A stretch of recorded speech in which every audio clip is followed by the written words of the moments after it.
I joined the army in 1942. Was called up at Chichester Barracks for my training. It was a Royal Engineer company that went on different ships. We were split up on different ships, and then landed in Normandy in the shallow water.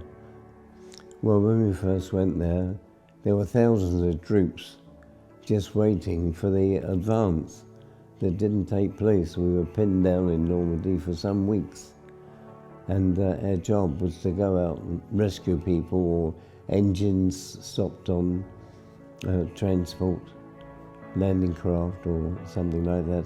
But you see, sleep was the biggest problem, because the artillery used to put down, at least they were firing every night at 12 o'clock. And that went on for some time, and then you had to be up at 4:30 in the morning to stand to, in case the Germans did an advance in Normandy.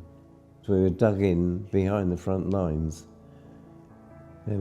Everybody there had dugouts to go below ground while we were in Normandy. It was a complete change that I never experienced before, and that was the same for everybody, all the company, because you went in, you were designated a place in which to dig in, and that was the first thing you dug in for a light machine gun, and then where you slept, which was just about 2 feet below ground, with the tarmac to cover you or any other camouflage. And that's where we were staying, in that field for some time, before the big advance across Europe.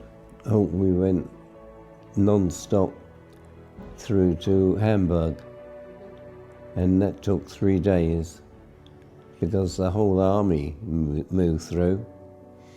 And night time we just slept under the lorries or wherever we could. And then as soon as daylight was there, we were on the move again. It took 3 days to get through to there. And the Germans had mined all the water, all in and outside the docks. So there were nothing to do in there, no transport, no ships in and out or anything. And we waited there, and then we got orders to retire to Ostend. They were pulling us out of the line for a fortnight's rest.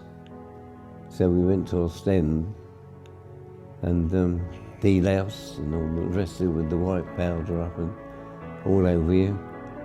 And then the next morning, the people of Ostend are giving out their local baths so that we could all have a bath each, which we did. We were pleased of it, in clean clothes.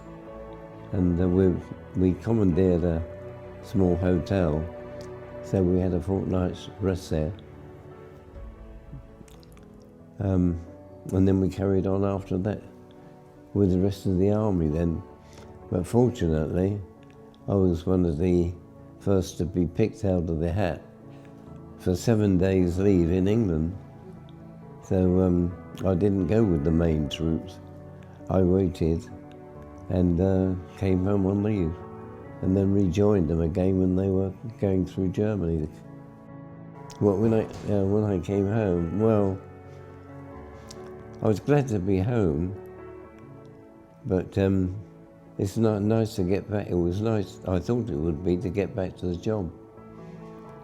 But it didn't work out that way, because when I was 21, I should have been made a co-partner of the Brighton Welling Gas Company. It was taken over by the Labour government, and the co-partnership scheme wasn't to be about then. So then I left there, and I got a job with Barclays Bank, and I spent the rest of my life with Barclays Bank. So I'm retired at 60.